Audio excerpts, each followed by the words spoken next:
I'm glad Brandon Beane dragged his nuts on WGR and on the rest of Bills Mafia that wanted to get in the receiver band camp. Because Brandon Beane knows the truth, and the Bills fans that have been clamoring for more defense, we know the truth. We know that the defense is the reason why we've lost. The defense is the reason why we're 0-4 against Kansas City. The defense is the reason why we don't have a Lombardi trophy within this organization already. And Sean McDermott deserves to get his criticism because you're a defensive coach. You're a defensive guru. Right? Your scheme is not working in these playoffs because it's not just Kansas City, it's other teams as well that have scored a lot of points within this defense. Besides the wild card round, we get to the divisional round, guess what? These teams are scoring points. Besides the Baltimore Ravens during COVID, when they scored 10. Every other team, though, has scored 20 points or more against this vaunted Bills defense. Sometimes we've had number one defenses. Sometimes we've had top 5 or top 10 defenses. Last year was outside of it. But for the most part, ladies and gentlemen, this defense is primarily the reason why we've been sent home against Patrick Mahomes. It is not a coincidence that the Kansas City Chiefs' best game, their highest scoring game, is always against us in the playoffs, especially last year. And that offensive line was terrible. Their skill position players were terrible. And yet they still found a way to score 30 fucking points against this vaunted Bills defense. Now, yes, there's got to be some context that has to be taken to it, right? I'm not Howard and Jeremy. Right? Context will be involved in this.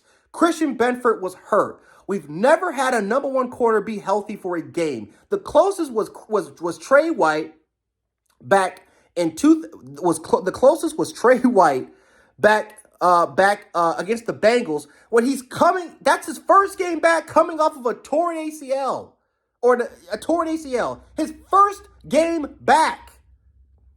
Doesn't even have multiple games just to see how he can play on it. Came back right away. Who does he have to go against? Fucking Jamar Chase. And even then, the Bills are playing 10, 15 yards off the fucking line of scrimmage. They're playing so much zone and off man. We're giving him so much cushion that it was so easy for this team to pick him apart. We're not stacking the box. We're not doing nothing. The defensive game plan was shit. But you know why it was shit? Because the Bills coaching staff didn't trust his secondary. Why did we lose against Kansas City last year? Was because Benford was hurt in the fucking first quarter. So instead of us normally playing zone, we're playing man. But even then, despite the amount of man that we played and the fact that Mahomes had 2.5 seconds, that's not even an exaggeration. He had 2.55 seconds to throw the ball, which means that the Chiefs pre-snap wise are that's more of a weakness within the defense pre-snap wise. And then the receivers are winning off the line of scrimmage immediately to a point where it doesn't matter if you have the 85 Chicago Bears front seven. You're not getting to Mahomes that quickly. Why? Because your secondary is getting torched off the gate. But yet this is the same fan base that will fucking cram to try to take a receiver in the first round. Or we should have took a receiver in day 2. Or Ty Felton is there in the 3rd round. Or Torrey Thornton. Hey, let's get that guy in the 5th round. No.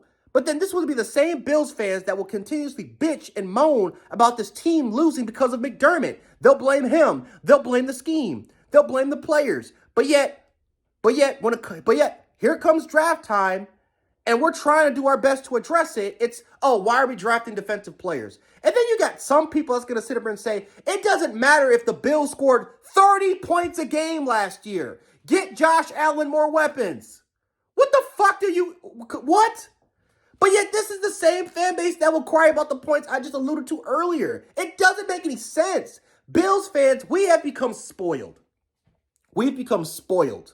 And we have become too unrealistic with our expectations. Even me, I have bashed McDermott.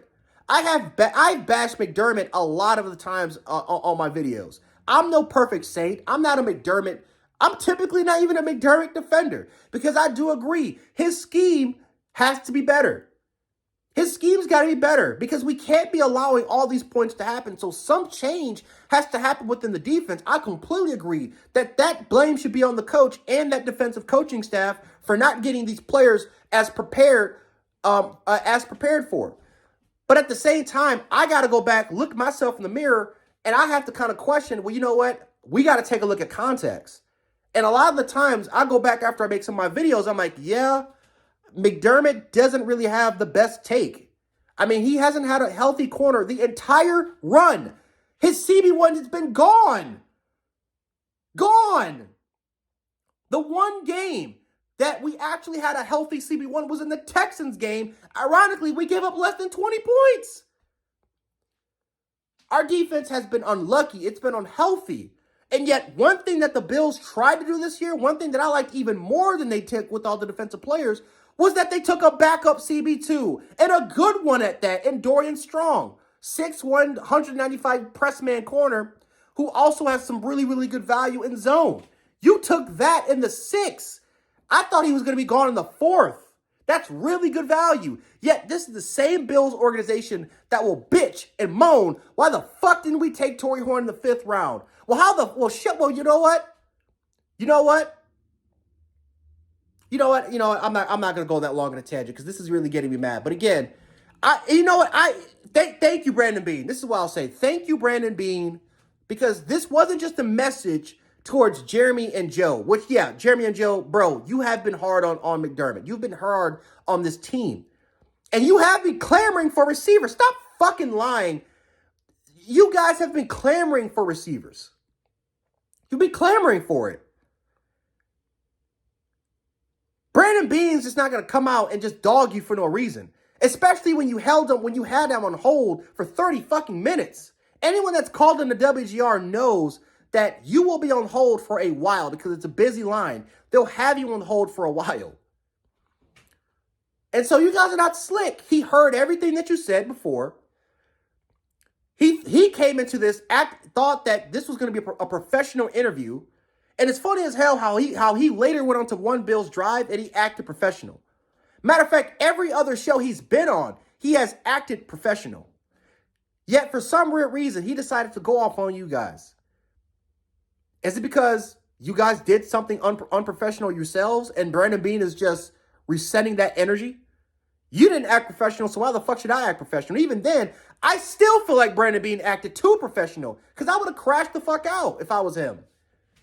And shout out to the players that have his back. Shout out to the rest of the national media pundits that love the energy. Everyone else loves the energy about Brandon Beane besides our local fucking Karens in this Bills fan base. But guys, this felt so amazing to hear. Felt so amazing to hear because I've been on draft spaces constantly talking about we need defense. We need multiple defensive tackles. We need to double dip at corner. It felt so good, especially because I had to argue with a lot of Bills fans about receiver probably is not going to be a possibility for us to take. If the value doesn't meet what we want, they're not going to force themselves to take a receiver. And that's one thing, too, before I end it. Guys, let's think about this. Have you ever thought that the Bills might have taken a receiver, but a team just jumped ahead of them and they just took that and they just took the receiver ahead? So they said, fuck it, let's just go down the rest of our board because we're not going to force up and trade to get a receiver, especially if they're not the priority on our draft board. We're just not going to do it. Have you ever thought that maybe they did want to take a receiver, but a team jumped ahead of them and did that? But you know what, Jeremy and Joe, you could have asked that potentially. You could have asked that question, but instead you wanted to be dicks. And this is the result that you get. So I loved it. I love the response from him. Honestly, it was a long time coming because let's be honest, Jeremy and Joe have not acted the most professional in this sort of manner, even with guests. So I love this. I love this completely. But yeah, guys, to all the Bills fans that want a receiver, and this is not just going to be this year. This will happen. This will go on to next year. Honestly, we may not take a receiver one next year because receiving next year, it's a big possibility that we go on defense. And then we have to hear the same fan base bitch and moan and complain about it. But you know what? I love it. I love it. I love it. Shout out to Brandon Beane. Great response. Keep doing what you're doing.